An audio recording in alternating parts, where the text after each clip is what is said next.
Villena i les seues històries. Establiments en Solera. La Sardina. Societat d'Amics Cerveseria Espanyola. Terrassa, cafeteria, billars recreatius. Societat d'Amics Cerveseria Espanyola. La ciutat de Villena, Alacant, comptava amb una població d'uns 16.000 habitants entre els anys 20 i 30 del segle XX.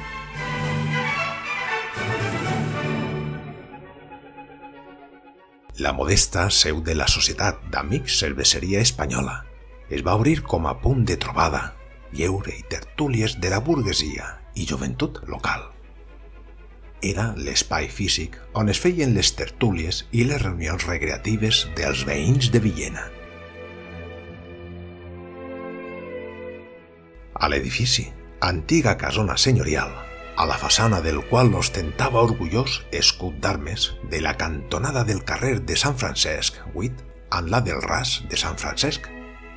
Després, Luciano López Ferrer. Es va obrir al públic un establiment hostaler que va fer història durant els anys de la seva activitat.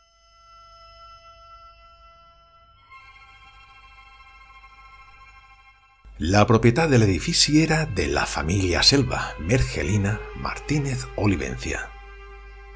A principis del segle XX, la planta baixa de la casa senyorial va ser llogada com a local comercial per a la puixant família Amorós, servint en principi com a despatx i magatzem, a convertir-se després la Societat d'Amics Cerveseria Espanya.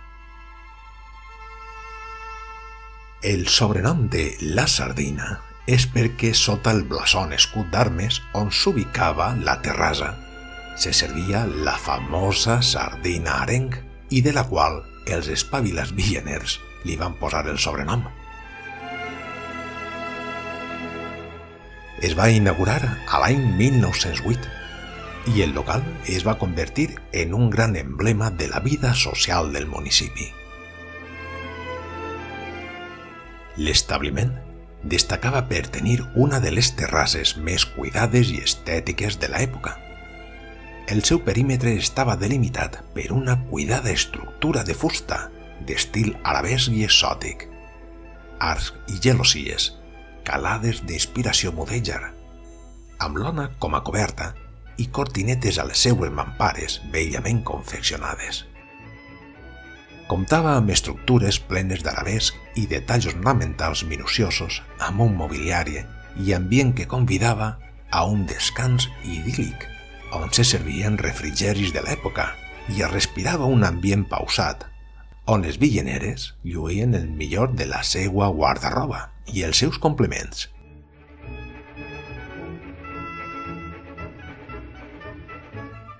El setmanari festiu literari local, El Bordoño, del 10 de maig de 1908, publicitava al seu interior. Nom oficial, Cerveseria Espanyola de José Amorós, carrer San Francisco número 8. Establiment d'alta categoria, oferint de les millors marques i tota mena de licors i xarops. A més, funcionava com a punt de trobada social amb servei especial per a casament, batejos i banquets. Operava també com a dipòsit a l'engròs i menor de vidre i distribuïdor de les marques de cerveses més anomenades de l'època. Al principi, la Societat Amics Cerveseria Espanyola era com una mena de casinete, tipus dels anys 20-30. A partir dels anys 50 va passar a ser un centre d'esbarjo per a la joventut, billars, futbolins, ping-pong, recreatius La Sardina, billares Torró, Reinstituto Galipienzo, a càrrec dels afectuosament recordats Francisco Bravo, Pajareta, Diego Antonio Torró Pardo i Eloi Pardo Navarro.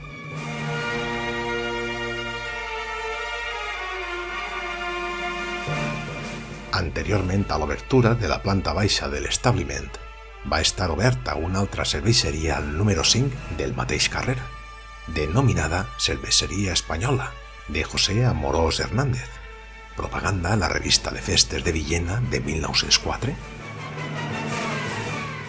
segurament en un dels locals entre la capella Teatre Xaví, Círculo Agrícola Mercantil.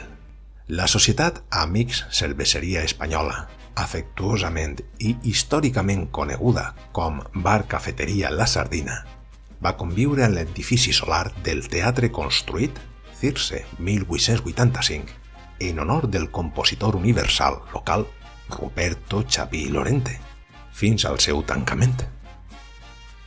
També va viure els avatars de la seva nova construcció, Teatre Xaví 1914, 1919, 1924 i, finalment, la seva inauguració el 5 de desembre de l'any 1925.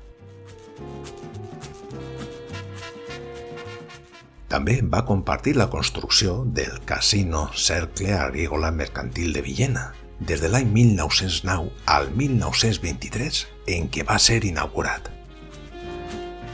També, al seu entorn proper es va construir el famós parterre, inaugurat a l'any 1892, sobre els terrenys que van ser propietat del convent de franciscans, i a l'any 1916 es va instal·lar una font i un estany presidits per la famosa Rana, obra de l'artista picapedrer local Francisco Cerdán Milán, espai universalment conegut com el Passeig Parc.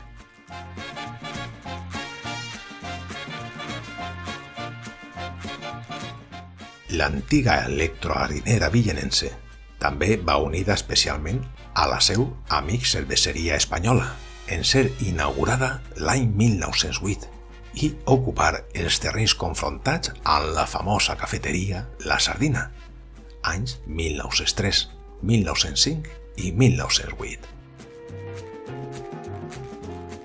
Anteriorment, i amb motiu del pas i breu visita de la reina Isabel II per Villena per inaugurar la via fèrrea que unia Madrid amb Alacant, al lloc on es va habilitar les botigues reials per agasallar a la reina i el seu seguici i que van pertànyer al convent de franciscans, se li va anomenar el Passeig de la Reina. Va ser molt testimoni dels esdeveniments i avatar polítics que va viure Villena a les 3/4 parts del segle XX.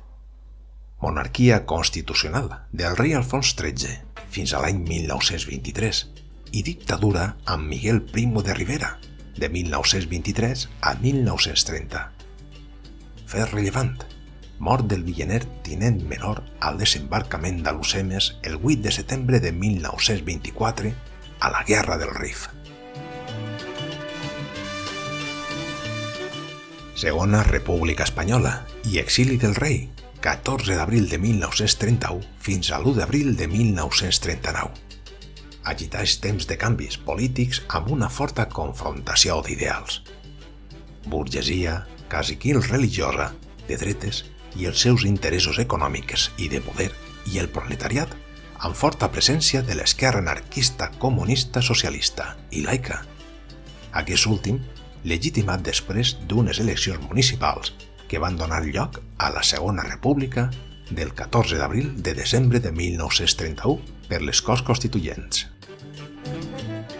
Guerra Civil Espanyola, 18 de juliol de l'any 1936 a l'1 d'abril de 1939. Durant la Segona República i sobretot en produir-se la sublevació del bàndol nacional, la Guerra Civil, Villena es va mantenir fidel a la República. El gremi de l'hostaleria, cambrers i productors de begudes de Villena es va integrar amb força als sindicats de la UGT i CNT. La majoria de bars i cafès van ser confiscats o col·lectivitzats. El Casino Agrícola Mercantil i el Teatre Xaví van ser habilitats com a hospital militar, número 7, Hospital Sang, des de l'any 1936 al 1939. També la cafeteria La Sardina va viure amb autèntic horror els dos bombardeigs que el bàndol sublevat va ordenar sobre la ciutat de Villena, amb els avions dels aliats de Franco, Itàlia i Alemanya, sobre la estació ferroviària i els seus voltants, aquells bombarders de trist record coneguts com a paves. Postguerra, en la dictadura franquista fins a 1974, en què va ser enderrocat l'edifici que va albergar a la Societat Amics Cerveseria Espanyola, afectuosament recordada com a cafeteria recreatius La Sardina. Una vegada acabada la Guerra Civil, abril de 1939, el bàndol revoltat es va fer càrrec dels establiments col·lectivitzats.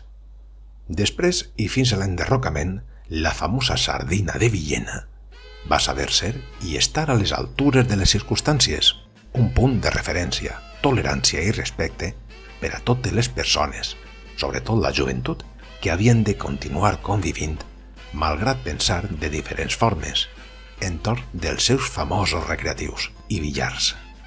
Nostàlgia, sana i agraïment. En un temps que no va ser fàcil, la Sardina va fer que fos més suportable. Fonts, Villena Cuéntame, Redes i Huerteros.